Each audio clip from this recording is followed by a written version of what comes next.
Hey everyone, today we are talking about how to retire a millionaire through real estate. Number one tip, and this is something I wish somebody would have taught me when I started into the real estate scene, and there's some little snippets that I'll just share with you in this video, so make sure you watch to the end. We'll just say that. I'm going to try not to step on any toes, but we're going to talk the good, the bad, the ugly, and what I think some real estate agents do that's a real big disservice to their clients. Without further ado, let's get started.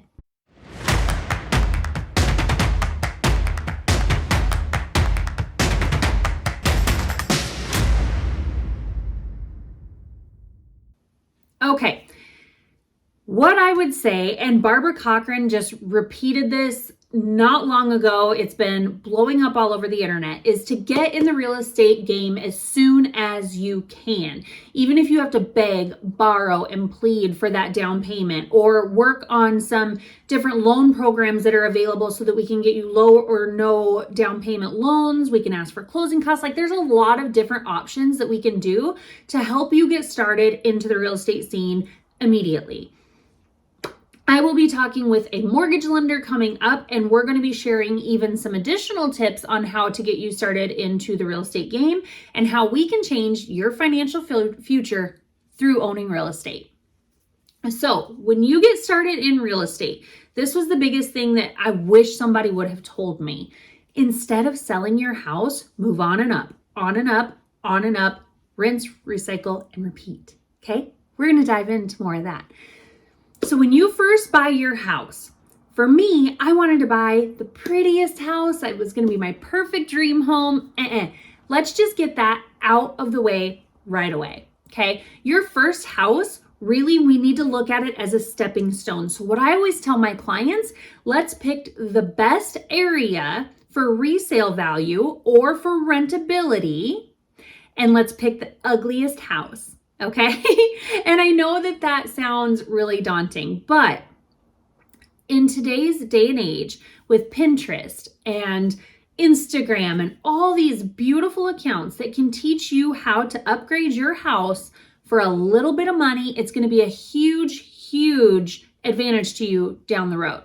So I always tell people, buy in the best area of town of what you can afford, and then just get the ugliest house.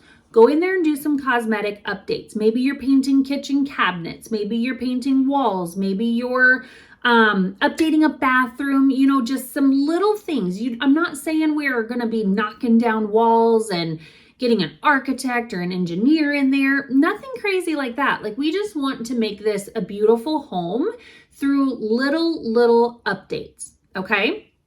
So then you can live in that house for a year or two, and you can be saving up for a down payment in the meantime. Then you can either sell that house for a really good profit, because now keep in mind, you've put some sweat equity into that and you've updated it. So you can either sell that for a profit, or if you're in an area, especially that is really good for Airbnb, you can turn that into an Airbnb and start creating a lot of profit off of that.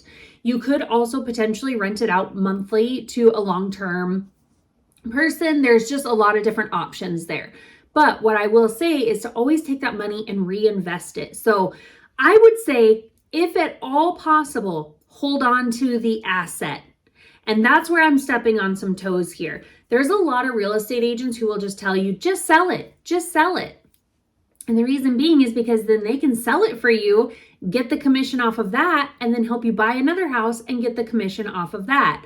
And I think that's why I had such a disadvantage. Nobody told me that from the beginning, and we would have been a lot further ahead had we held on to all those assets throughout the year, because you can use the rental income from your first house to help qualify you for the second home. So I always thought that, there's no way I could pay both of these mortgages. There's no way I could qualify to have both of these homes at the same time. And that really was just lack of knowledge. So that's why I try to teach clients and people that they can actually hold on to those assets and retire a millionaire.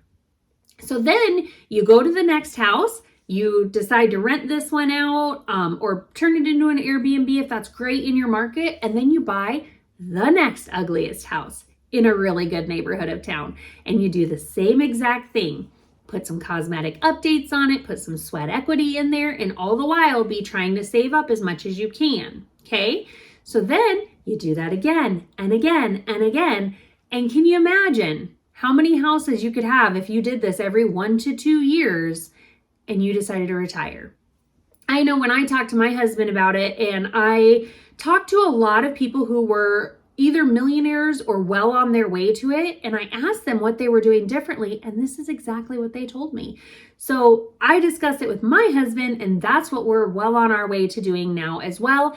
And I was like, we have got to share this with people. I do not want to be that agent that's just trying to double dip on commissions. I want to be that agent that's going to help people retire a millionaire through owning real estate. And there's a famous quote out there. I think I might butcher his name. I think it's Andrew Carnegie, who said 90% of millionaires are investing in real estate. And that really is true. And you can do it as well. I honestly thought you had to have tens of thousands of dollars saved up to get started. And the truth of the matter is, you don't. You can retire a millionaire getting started today. Even if you're renting right now, we can get you into a home and we can have you well on your way to retiring with 6 figures within 10 years with the right strategy. That's why it's important to work with an agent who is out for your best interest and wants to be your BFF, not just your agent, because we're going to be the ones that are there in 10 years from now when you're like, heck yeah, we're going to party.